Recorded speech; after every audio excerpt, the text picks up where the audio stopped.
이것은 내 성경입니다. 나는 성경이 말씀하는 모든 것을 믿습니다. 나는 하나님의 자녀이며 성경 속에 있는 모든 약속들도 내 것이고 성경에 할 수 있다고 한 모든 일들을 나는 할 수 있습니다. 나는 지금 영원불변한 하나님의 말씀을 받습니다. 내 생각은 깨어 있고 내 마음은 열려 있습니다. 지금 받으려 하는 하나님의 말씀으로 인해 분명히 나는 변할 것이고 성장할 것입니다. 할렐루야, 아멘. 다시 들어야 할 복음, 두 번째 말씀으로 복음의 핵심, 복음의 핵심. 좀 더 구체적으로 말하면 복음의 핵심을 이해하는 열쇠가 되겠습니다. 여러분, 2016년도가 시작하였습니다. 오늘이 10일째가 되었는데요. 어떤 계획을 가지고 어떤 목표를 가지고 걸어가고 있습니까? 또 앞으로는 무엇을 하려고 생각하십니까? 올 한 해는 작년보다 좀 더 나아질 거야 하는 막연한 기대만 갖고 있는 것은 아닙니까? 매년 새해가 되면 올해는 잘 될 거야, 잘 되어야지, 복 받으세요, 복 받읍시다. 그 복을 다 합쳐놓으면 우리가 아마 세월을 산 만큼 복이 더 쌓여야 되는데 세월이 가면 갈수록 그렇지 않다라는 것을 느낄 때가 많지 않습니까? 왜 그럴까요? 무엇이 우리의 삶이 지탱하고 있는 근원일까요? 우리는 무언가 쫓고 무언가 붙잡기를 원하지만 잡혀지지 않습니다. 놓쳐지게 될 때가 너무나 많습니다. 왜냐하면 본질적으로 제대로 이해하지 못하여서 그렇게 가고 있기 때문입니다. 여러분, 복음이라고 하는 단어는, 복음이라고 하는 말은 다른 어떤 종교에서도 쓰여지지 않습니다. 이 유앙겔리온이라고 했던 복음이라는 말 자체는 어떤 다른 종교, 고상하고 윤리적이고 고등 종교든 저등 종교든 상관없이 복음이라고 하는 말이 쓰여지지 않습니다. 복음은 오직 기독교, 오직 기독교 안에만 있는 단어, 유앙겔리온, 복음이라는 단어가 있습니다. 세상에서도 일반적으로 말하는 복음, 이거는 유앙겔리온의 복음이 아니라 좋은 소식, 기쁨의 소식, 잘 되는 이야기, 일반 종교에도 그런 이야기들은 다 있습니다만은 복음이 없습니다. 다른 어떤 종교에도 찾아볼 수가 없습니다. 오늘 말씀을 통해서 우리가 살펴보기를 원하는데요. 특별히 이 말씀이 구약에서도 복음 비슷한 말씀이 쓰여졌기도 했지만 구약에서도 이 부분을 명확하게 드러내지는 못합니다. 왜냐하면 복음의 핵심이 다른 데 있기 때문에 그렇습니다. 복음은 사도 바울이 처음 사용한 사람입니다. 이 복음이라는 단어를. 왜 그럴까요? 예수님은 복음 그 자체에 있습니다만은 직접적으로 복음이라고 하는 이런 말을 쓰지는 않았지만 예수님이 하신 모든 것이 사실 복음이지만 바울은 복음이라고 하는 단어를 썼습니다. 유앙겔리온. 지난 주간에 우리가 복음의 역사적인 배경을 살펴보았는데 전쟁에 대한 이야기를 이야기했습니다. 그 당시는 도시 국가들이기 때문에 도시가 도시를 싸워서 이기면 이제 승리 나라가 되면 이 나라를 노예로 만들고 자기들의 부속물로 만듭니다. 진 나라들은 잡혀가든지 죽든지 모든 것 다 빼앗기는 것이 기본입니다. 전쟁을 벌리다가 보면 전쟁에서 우리나라가 지금 지고 있다라는 소식을 들으면 전쟁에서 져서 죽느니 잡혀가느니 모든 것 다 빼앗기느니 그냥 죽고 말자 하고 자살하는 사람들도 많이 나온다고 합니다. 그런데 전투를 벌리는데 우리가 열세라서 질 것 같은 그런 상황이 벌어지고 있는데 그래서 우리도 끝났다, 우리는 죽자라고 생각하는 그 와중에 막 전령이 달려옵니다. 전령이 막 힘을 다해 달려와서 우리가 전투에서 이겼습니다 하고 외치는, 이겼습니다 그 외치. 그러면서 그 전투에서 달려왔던 그 전령은 죽게 됩니다. 그걸 기념하여 만들어진 운동이 마라톤입니다. 42.195km를 달려와서 이 승리의 소식을 전하는 이런 것들이 이제 펼쳐졌던 것인데, 그러면 성 안에 있는 사람들은 죽으려고 하다가 우리가 살았고 우리가 이겼구나, 우리가 이제는 모든 것을 취하게 되겠구나 하고 기뻐하고 즐거워하게 되는 겁니다. 이렇게 달려오는 그 전령을 일컬어서 뭐라고 말하느냐면 유앙겔리 제스타이라고 말합니다. 뭐 헬라어는 몰라도 상관없습니다. 이 말은 승리의 복된 소식을 전하는 자라는 뜻이 있었습니다. 뿐만 아니라 또 하나의 예를 살펴볼 수가 있는데, 왕이 친서를 이제 보내어야 됩니다. 이 왕의 중요한 문서를 보내는 도중에 분실하거나 탈취를 당하거나 혹시 뭐 딴 상황이 생길 것 같아서 친서를 보내는 방법 중에 하나가 노예를 데리고 오게 합니다. 노예를 데리고 와서 머리를 깎습니다. 머리를 빡빡 밀고 난 다음에 거기다가 문신으로 새기는 겁니다. 글자를 거기다가 쓰는 겁니다. 얼마나 끔찍할까요? 노예는 아프지만 노예니까 쓰게 되고, 그게 이제 머리가 자라가 나면 이제 보냄을 받게 됩니다. 보냄을 받게 되어서 자기가 받아야 할 그 메시지를 받을 사이에 가서 다시 이 머리를 깎으면 그곳에 글이 보여지는 거죠. 이런 노예를 일컬어서 유앙겔리 제스타이라고 불렀습니다. 그러니까 유앙겔리 제스타로 부른 사람이 실제로 그 전령이든지 노예든지 어쨌든지 간에 복된 소식, 기쁨의 소식, 왕의 소식을 전하는 자, 이런 말로 달려갔던 자입니다. 높고 높은 보좌를 버리시고 낮고 천한 이 땅에 인간의 몸을 입고 오신, 노예와 같이 오신 우리 주님, 당신의 모든 삶을 통하여서 우리에게 이 복된 소식을 전해주시고 난 이후에 십자가에 쓸쓸히 돌아가신 우리 주님이 저와 여러분들에게 유앙겔리 제스타이라는 분입니다. 그분이 바로 복음이십니다. 그분이 우리에게 찾아오신 겁니다. 여러분, 이거 그냥 우리가 삼킬 수 있는 이야기가 아닙니다. 복음서에서는 예수 그리스도와 말씀을 복음이라고 말하죠.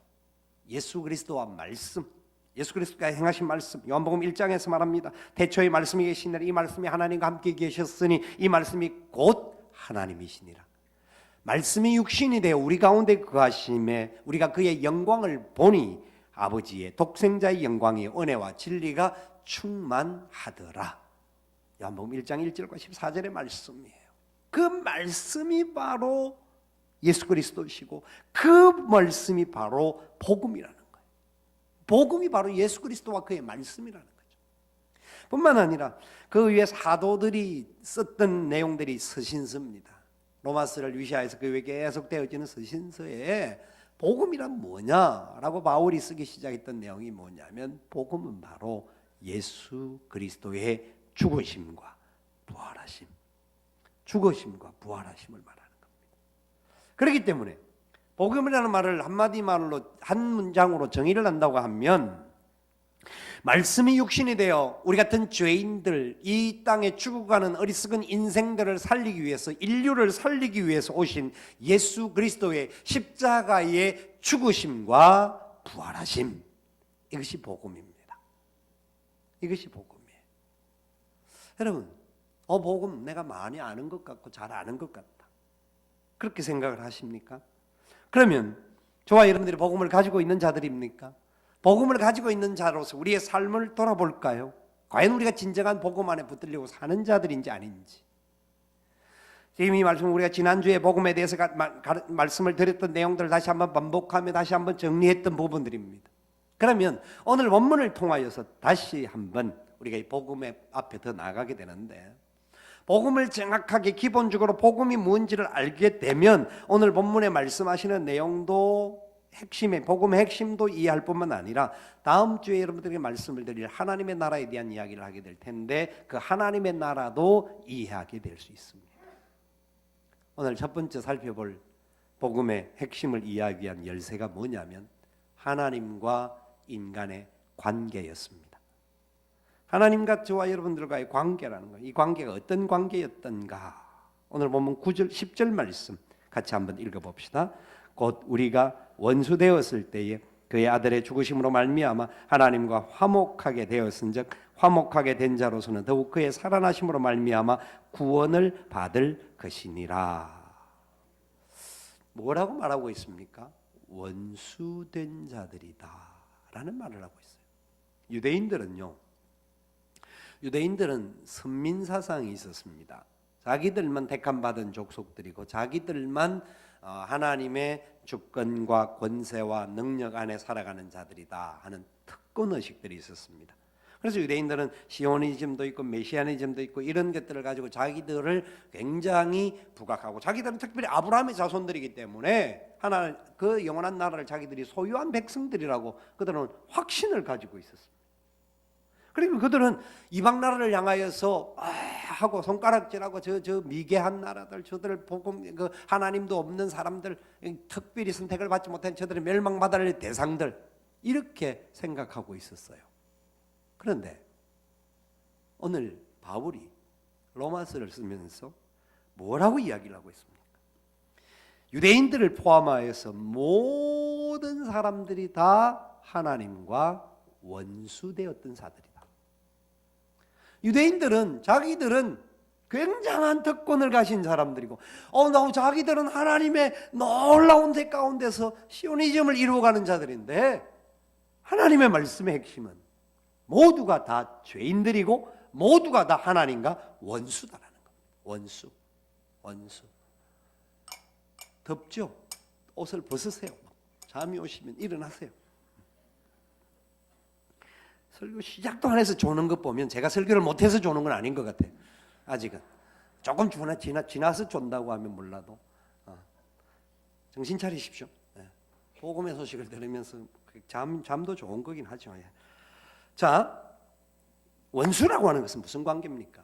원수는 할 수만 있으면 죽이는 관계입니다. 원수는 외나무다리에 만나서 복수를 하는 관계입니다. 내가 당장 힘이 없으면 두고 보자, 다음에 원수를 갚을 것이야, 목숨을 담보하고 싸우는 관계가 원수지간입니다. 여러분, 하나님과 우리와의 관계가 어떤 관계였다고요? 원수 관계였다는 겁니다. 이것은 하나님이 우리와의 원수 관계를 맺은 것이 아니라 사람의 죄 때문에 하나님을 향하여 돌아서게 되었고 죽음이 찾아오게 된 겁니다. 그래서 사람은 육신의 죽음을 맞게 되고요, 육신의 죽음만 맞을 뿐만 아니라 영혼의 죽음도 갖게 되고, 영혼의 죽음만 갖는 것이 아니라 영원한 죽음을 맞이하게 됩니다. 그렇기 때문에 사람은 죽음에 대한 두려움들이 있습니다. 기본적으로 사람들은 죽음에 대한 공포가 있어요. 죽음에 대한 문제를 해결하지 못한 사람들은 다 그 고통 속에 살아가요. 왜? 바울의 논리대로 말하면 하나님과 원수되었기 때문입니다. 그 죄로 말미암은 겁니다. 죄로 말미암아 사람은 죽음이 찾아오게 된 거예요. 그런 인생들이기에 결국은 죽음의 자리에 나가는 겁니다. 킬케고르라고 하는 학자는 인간을 가르쳐서 말하기를 죽음에 붙여진 존재다. 죽음 앞에 서 있는 바람 앞에 등불이라는 겁니다. 언제 죽든지 사람은 죽게 되어 있고, 사는 게 기간이 잠시 차이 날 뿐이지만 반드시 죽게 되어 있습니다. 뿐만 아니라 그 육신의 죽음 정도로 끝나는 것이 아니라 영원한 죽음까지도 떨어질 수 있다라는 겁니다. 영혼이 죽은 사람들은. 그렇기 때문에 하나님과 원수된 자들이 그런 안타까운 관계에 놓여져 있었어요. 자, 우리가 잘 아는 사형리에 이런 그림이 나옵니다. 보통 보면 그 사람과의, 하나님과 사람과의 관계를 설명할 때 죄인된 인간, 그래서 죄인된 인간 에베소서 2장 1절 1절에 말씀하는 대로 죄와 허물로 이미 죽었던 죄인, 그래서 죽었던 죄인이기 때문에 이 죄인들이 자기의 힘과 자기의 방법과 자기의 무슨 노력과 그 다음에 철학이라든지 윤리든지 종교든지 어떤 방법을 다해서 무언가 새로운 세계, 행복한 세계로 나가기를 원하지만 결국 도달할 수 없다라는 겁니다. 이 죄의 문제를 해결하지 않고는 갈 수가 없는 게 죄인된 인생들입니다. 왜? 하나님과 원수되어졌기 때문에. 하나님과 원수되어졌기 때문에. 그래서 항상 사망의 음침한 골짜기에 들을 수밖에 없고 삶의 자리에서 고통당하고 힘들고 괴롭고 답답하고 안타깝고 항상 불안하고 항상 무서움과 두려움으로 가득 차 있는 존재가 된다는 거죠. 저와 여러분의 심령은 어떻습니까? 우리의 삶의 모습은 어떻습니까? 우리는 새해가 되기 때문에 새로운 마음입니까?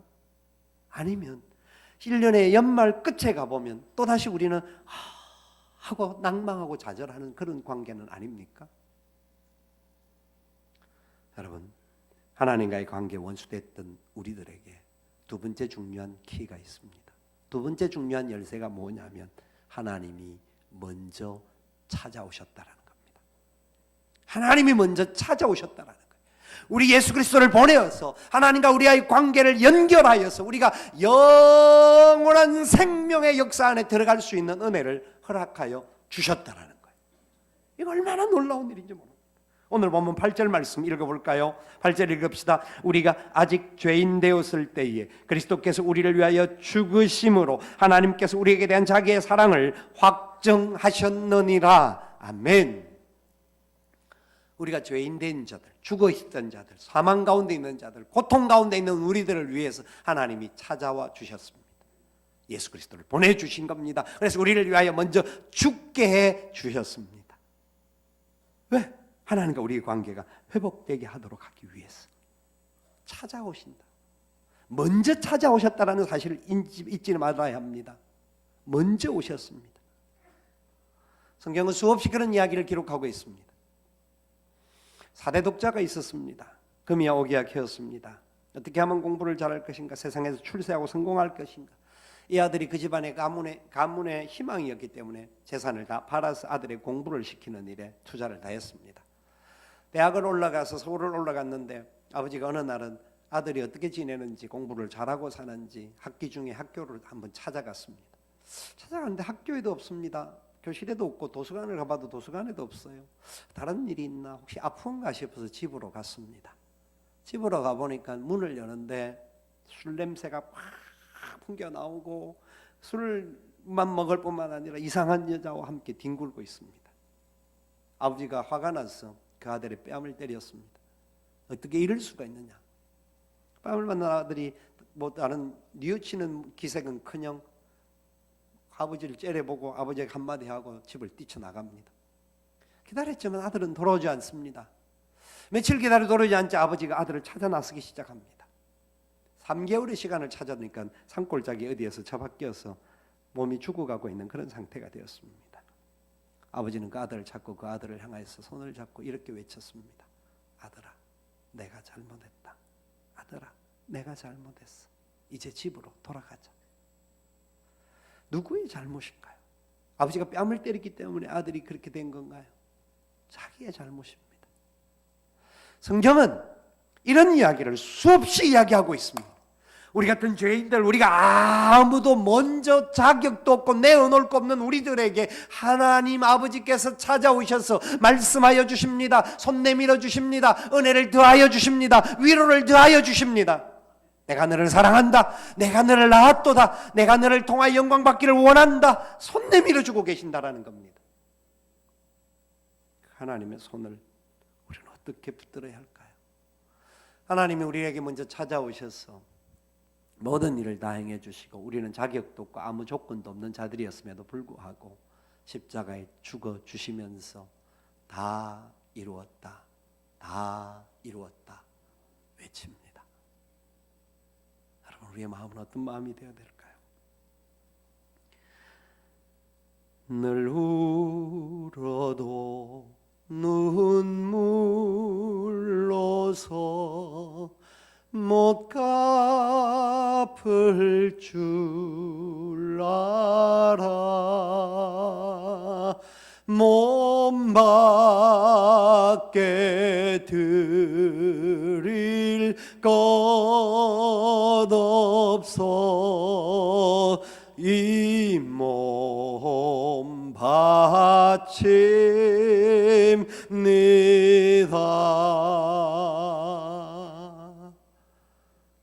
우리가 아무리 내 모든 것 다 드린다고 할지라도 그 그 은혜와 사랑을 어떻게 다 보답할 수가 있겠습니까? 우리 같은 죄인들을 먼저 찾아오셔서 만나기를 원하시는 주님이십니다. 여러분, 우리가 이렇게 예배에 나온 것 같지만 하나님이 저와 여러분을 이 예배의 자리로 불러주신 겁니다. 우리 가운데 찾아오시기 위하여서, 우리를 만나주시기 위해서 우리를 이 자리에 불러주신 은혜를 잊지 마시기를 바랍니다. 이 예배를 통해 하나님의 만져주심과 함께 하시는 은혜를 경험할 수 있기를 바랍니다. 뿐만 아니라 복음의 핵심을 이해하기 위한 세 번째 열쇠가 있습니다. 그것은 바로 예수 그리스도의 보혈입니다. 예수 그리스도의 보혈이에요. 우리는 사실을 너무나 잘 알고 있습니다. 너무나 잘 알고 있어요. 자, 오늘 본문에도 이렇게 말하고 있는 내용 알고 있죠. 9절 말씀을 같이 읽어볼까요?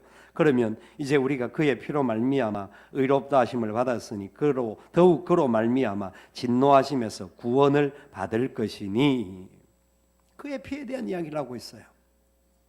십자가에 대한 이야기입니다. 십자가를 생각할 때 우리는 여러 가지를 생각을 하죠. 채찍, 가죽 채찍에다가 앞에 철 같은 것이 박힌, 그게 가시지만 철보다 더 단단한 가시입니다.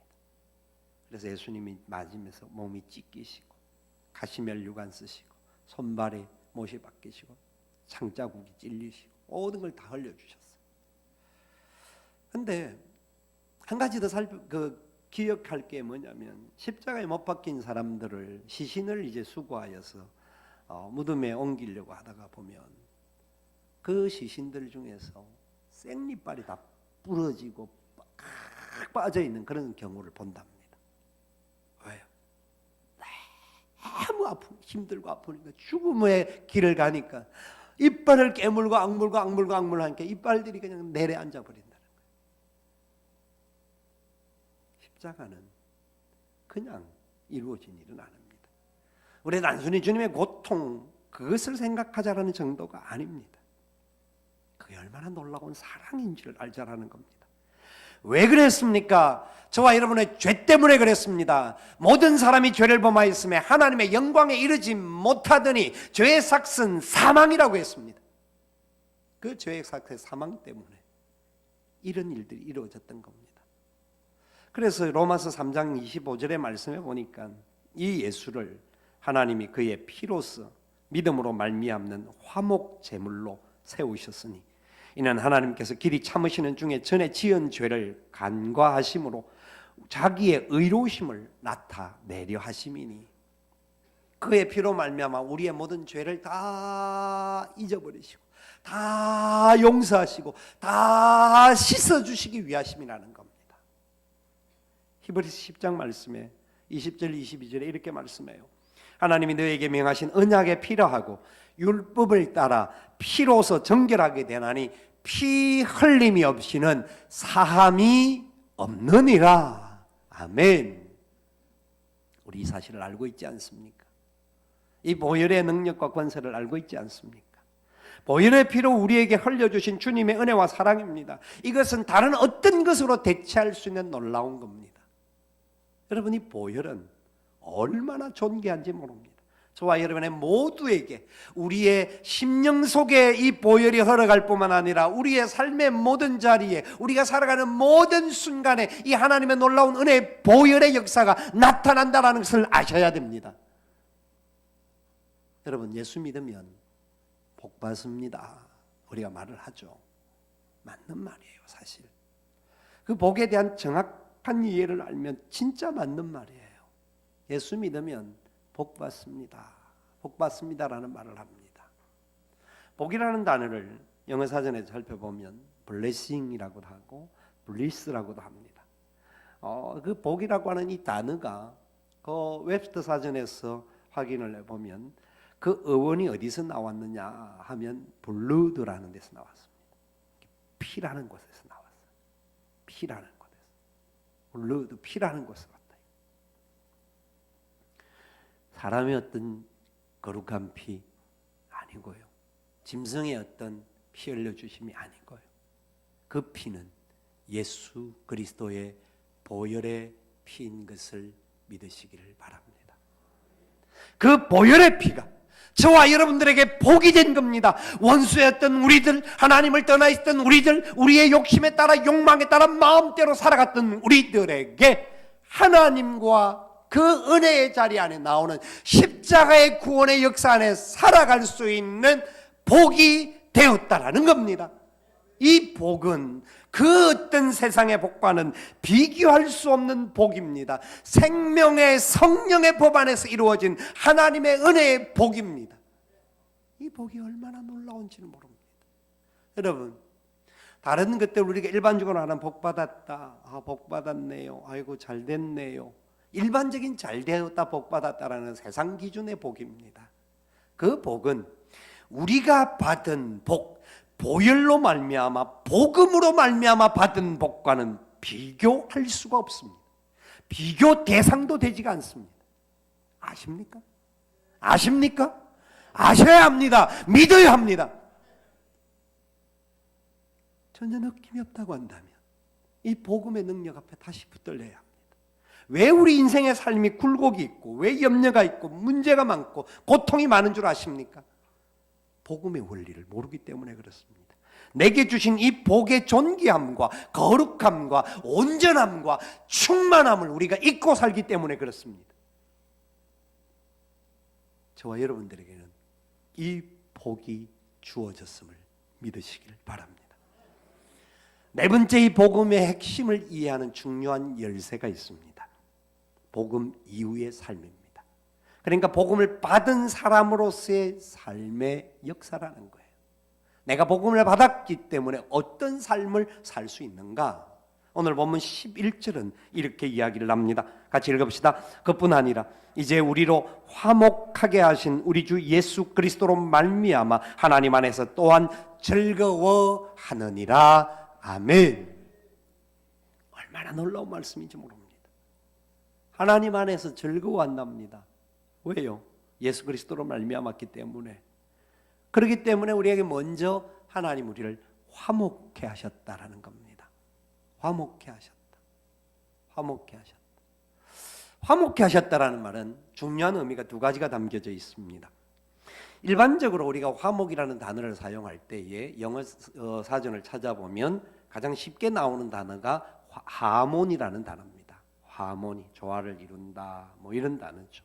그것은 일반적인 세상적으로 말할 수 있는 화목입니다. 그런데 그리스도 예수 안에서 받은 화목케 하심, 오늘 예수 그리스도로 말미암아 우리를 화목케 하신 그 은혜가 뭐냐면, 이 화목이라는 단어를 영어 단어에서는 이런 단어를 사용하고 있어요.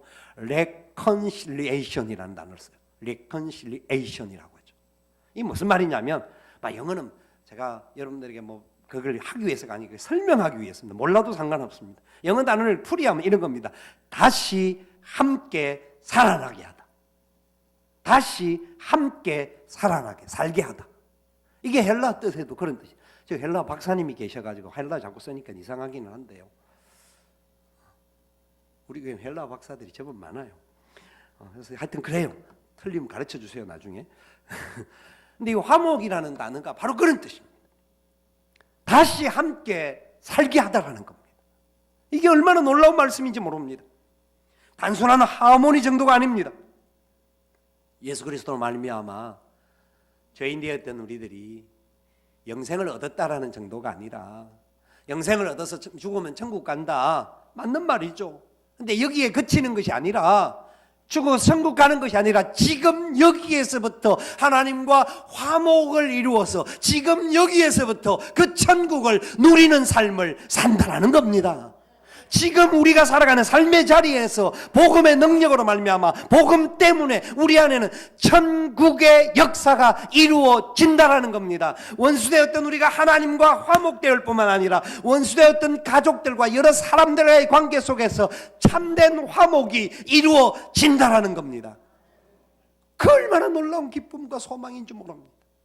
왜 우리의 삶의 자리에 문제가 많습니까? 염려가 많습니까? 넘어짐이 많습니까? 깨어짐이 많습니까? 살아도 해결이 안 되는 문제가 왜 많습니까? 하나님과 화목의 복음의 능력을 모르기 때문입니다. 복음을 제대로 맛을 보면, 복음 앞에 서면 우리는 너무나 소망이 크다라는 것을 알게 돼요. 복음 앞에 설 때에 우리의 삶이 얼마나 놀랍게 변하는지 모릅니다. 사도 바울은 로마서에서의 편지를 쓸 뿐만 아니라 빌립보서에서도 그런 말을 합니다. 주 안에서 기뻐하라. 내가 다시 말하노니 기뻐하라. 너희 관용을 모든 사람에게 알게 하라. 주께서 가까우시니라. 아무것도 염려하지 말고 오직 모든 일에 기도와 간구로 너희 구할 것을 감사함으로 하나님께 아뢰라. 그리하면 모든 지각에 뛰어나신 하나님의 평강이 그리스도 예수 안에서 너희 마음과 무엇을 생각을 지키시리라. 아멘. 바울은 지금 있는 자리가 어떤 자리냐면 감옥에 있었습니다. 고통의 자리입니다. 세상적으로 보면 저주의 자리이기도 할 수 있습니다. 그런데 그 안에서 뭐라고 합니까? 바깥에 있는 더 편한 사람들을 향하여서 기뻐하라는 겁니다. 즐거워하라는 겁니다. 행복해야 된다라는 겁니다. 왜요? 주 안에 있기 때문에. 주 안에 있기 때문에. 주 안에 있는 나에게 딴 근심 있으랴. 십자가 앞에 나아가 내 짐을 풀었네.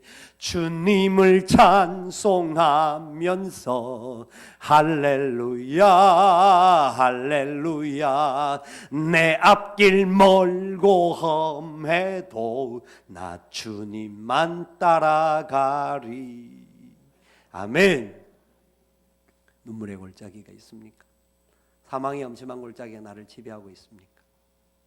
주님이 말씀합니다. 바울은 오늘 본문을 통해서 예수 그리스도로 말미암아 하나님 안에서 또한 즐거워하느니라. 아멘. 어떤 고통과 어떤 사망과 어떤 무거운 짐들이, 세상의 경제가 어렵고 세상이 어렵고 김정은 정권이 어떻든 모든 상황 속에도 우리에게 주시는 메시지가 있습니다. 하나님 안에서 즐거워하라는 것입니다. 하나님 안에서 즐거워하라. 예수 안에 승리하게 된다라는 말씀입니다. 우리에게 새로운 은혜와 새로운 힘을 주시겠다라는 겁니다. 복음만이 해결책입니다. 복음이 아니고는 우리는 염려할 수밖에 없습니다. 넘어갈 수밖에 없습니다. 불안해할 수밖에 없습니다. 걱정투성일 수밖에 없습니다. 그런 우리들을 향하여서 화목케 하는 은혜를 주셨다라는 겁니다. 이 나라 이 민족의 소망은 복음임을 믿으시기를 바랍니다. 화목이라는 곳에는 또 한 가지 더 뜻이 있다는데 그것은 회복하다라는 겁니다. 회복하다. 우리를 회복시켰다. 같은 말을 반복해서 드리는 겁니다만은 하나님 우리를 회복시켰다는, 회복시킨다는, 또 회복시킬 것이라는 겁니다. 분명한 것은 염려가 있을 수 있다. 1년을 살아가는 중에 새해는 우리가 새로운 기대를 가지고 삽니다. 결심도 합니다. 3일 지나서 또 넘어집니다. 또 결심하지만 안 돼. 나는 바랐지만 뭔가 더 잘 될 줄 알았는데 안 되구나. 안 되는 이유가 있습니다. 분명히 있습니다. 세상이 힘들고 어렵기 때문에 안 될 수 있는 것들이 굉장히 많습니다. 그런데 하나님은 약속을 하기를 주 안에 있는 자들에게 즐거움을 주신다고 했는데 이 즐거움이 왜 오느냐면 회복되었기 때문입니다. 회복되었기 때문에. 예수님께서 오시기 전에 이사야서 61장에 예수의 오실 것에 대해서 예언을 했던 내용들이 있습니다. 예수님께서 오셔서 그런 삶을 사셨고 그런 역사를 이루셨습니다. 가난한 자들이 그들의 가난에서부터 벗어나서 부유하게 될 것이고, 포로된 자가 자유를 누리게 될 것이고, 눈먼 자가 다시 보게 되는 역사가 있고, 여러 가지 세상 것에 눌려있는 심령과 가정들에게 하나님 진정한 해방을 허락하여 주실 것이고, 귀신 들린 자와 각색 병든 자들이 고침을 받고 나음을 받고 회복되는 은혜의 역사가 일어나게 될 줄 믿어야 합니다. 이게 약속입니다. 하나님 우리에게 주신 회복입니다. 심지어 죽은 나사로를 살리셨습니다. 야이로의 딸이 죽었지만 하나님이 살리셨습니다. 왜요? 하나님이 하시는 일입니다. 복음이 하는 일입니다. 예수 그리스도께서 하시는 일입니다. 우리의 삶의 자리가 어떤 상황입니까? 해결 안 될 것 같잖아요. 풀려지지 않잖아요. 도무지 답답한 일들이 많이 있잖아요. 그때 우리는 다시 복음 앞에 서는 겁니다. 복음 앞에 서야 합니다. 십자가 앞에 나가야 합니다. 이 일을 통하여 하나님 내게 말씀하시는 바가 무언가? 내가 복음을 가지고 진짜 이 복음만 가지고 내가 자랑하며 살았던가? 이 복음 때문에 내가 진짜 기뻐하고 즐거워했던가? 좋은 것이 오면, 좋은 것이 또 이루어지면, 자식들이 잘 되면, 뭐가 어떠면 내가 즐거워하진 않았던가? 여러분, 그것도 즐거워할 수 있는 끓이기는 합니다만은 그런 일이 없을지라도 복음 때문에 즐거워하고 기뻐할 수 있기를 축원합니다. 여러분, 세상 삶은 우리 마음대로 시원하게 되어지지 않을 때가 많습니다. 그러나 그때에도 우리는 찬송할 수 있습니다.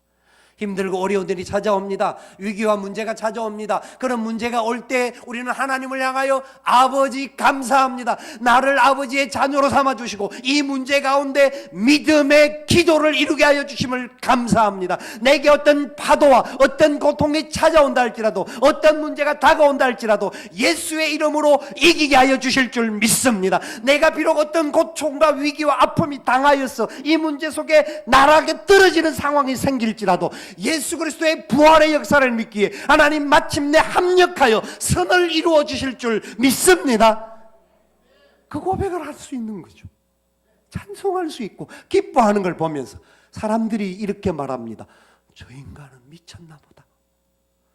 지금은 눈물 흘리고 콧물 흘리고 징징 짜고 막 야단 법석을 벌리고 집안이 박살이 풍지박살이 나고 뭐 이런 갈등이 일어나고 싸움이 일어나야 될 사람인데 기도하고 찬송하면서 감사하다고 말하고 기뻐하다고 말하고 나는 행복하다고 말하고 있는 예수 그리스도를 모신 복음의 사람들, 세상이 보고 놀랄 것입니다. 놀랄 수밖에 없습니다. 여러분, 나머지 것은요, 이 복음을 가진 자들이 선한 일을 행하고 선한 사회에 부하기 위해서 하나님이 보너스로 주시는 겁니다. 은사 따라 물질도 주십니다. 은사 따라 권능도 주십니다. 은사 따라 여러 가지 세상에서 있는 지위도 주십니다. 하나님이 주시는 은혜들이 우리에게 있습니다. 그것을 가지고 무엇하라고요? 나는 편안하게 이제는 예수 잘 믿고 이런 복을 받았으니까 나는 행복하게 살아야지가 아니라 내게 주신 이 은혜를 무엇으로 보답할까 하는 믿음의 마음을 가지고 선한 일을 행하고 선한 사회에 부하고 베풀고 나누고 섬기고 또 베풀고 또 나누고 또 섬겨도 부족하지 않는 은혜와 역사가 나타날 줄 믿으시기 바랍니다. 이게 회복입니다. 올해는 저와 여러분들에게 이런 회복이 일어날 수 있기를 바랍니다. 회복이 일어나야 합니다. 그러기 위해서 우리는 하나님을 찾아야 합니다. 복음 앞에 다시 서야 합니다. 복음의 핵심을 붙잡아야 합니다. 그래서 우리가 기도하는 시간 함께 힘을 모아 기도해야 되고 하나님 앞에서 내 시간의 삶을 들여서 복음 따라 살아가는 삶에 승리할 수밖에 없다는 하나님의 나라 통치가 나타나는 것을 보여주며 살아가야 합니다. 말씀을 마치겠습니다. 한 청년이 세계적인 전도자였고 참 위대한 설교가 있던 무디 선생님을 찾아와서 이렇게 말합니다. 선생님, 목사님, 저는 이 성경을 붙들고 사는데 왜 내 인생이 변화가 없는 겁니까? 왜 성경을 내가 붙드는데 내 인생에 왜 변화가 없을까요? 왜 이렇게 힘들고 어려운 일이 계속 반복되는지 모르겠습니다. 그러니까 우리 목사님이 말씀하기를 자네 성경을 붙들고 산다고 자네 인생이 변하겠나? 의아하게 생각하는 걸 한마디 더 합니다. 성경이 자네를 붙들어야지. 이 말이 이해가 되십니까? 사람들은요, 나름대로 성경을 보는 사람, 어떤 사람들은 성경을 붙들지도 않고 성경을 보지도 않고 성경과 함께 살지도 않게 사는 사람들은 자기가 잘난 줄 알고 지가 잘해서 잘한다고 생각합니다. 그런데 성경을 붙든다고 하는 사람일지라도 성경을 붙든다는 자기가 주인입니다. 그래서 내가 성경에 있는 말씀 가지고 내게 은혜가 되니까 요거는 내 것을 제공하고 요렇게 살고 요렇게 방법을 찾아내려고 합니다. 자기가 주인이고 성경은 그냥 하나의 우리를 도와주는 약간 어시스트 정도밖에 되지 않습니다. 삶의 변화가 좋을 때는 생길 수 있을지 모르지만 어떤 때는 그냥 성경 봐도 별거 내가 변화가 없네. 왜 나는 이렇게 힘들지? 그런데요, 말씀이 우리를 붙들면 우리가 주어가 아니라 우리가 목적어가 되어집니다. 하나님이 나를 통하여 영광 나타낼 줄 믿습니다. 말씀 따라 순종하는 나를 사용하셔서 하나님의 이름을 높이는 그릇으로 세워줄 줄 믿습니다. 내 앞에 문제에 막혀있는 모든 문제와 염려와 걱정이 온다 할지라도 하나님의 뜻 앞에 순종하며 가는 자들은 믿음의 열매가 반드시 나타날 줄 믿습니다. 여러분, 이것이 하나님의 은혜요 능력입니다. 우리는 주체가 아니라 주님의 손에 붙들려 사는 쓰임받는 도구일 뿐입니다. 하나님은 우리에게 더 좋은 것을 예비하고 계셔요. 절대로 원수마귀가 우리를 삼키지 못하도록 하나님 철저하게 지키시기를 원해요. 세상의 악한 권세들은 우리의 마음이 혼란하게 만들고 두렵게 만들고 염려하게 만들고 불안하게 만들고 걱정하게 만들고 슬퍼하게 만들고 답답하게 만들기를 원해요. 볼 때마다 문제가 생겨요. 그러나 성령 안에 사는 사람들, 말씀 안에 사는 사람들, 복음 안에 사는 사람들에게는 복음이 우리에게 자유를 주고 복음 안에서 즐거워하고 복음 안에서 찬양하게 하고 복음 안에서 기뻐하고 복음 안에서 승리하게 하고 복음 안에서 역사를 이루게 하는 줄 믿으시기를 바랍니다. 그 믿음을 가지고 올 한 해 승리하는 역사가 나타날 수 있기를 살아계신 예수님의 이름으로 축원을 드립니다. 아멘. 우리 함께 일어나셔서 찬양하며 기도의 자리로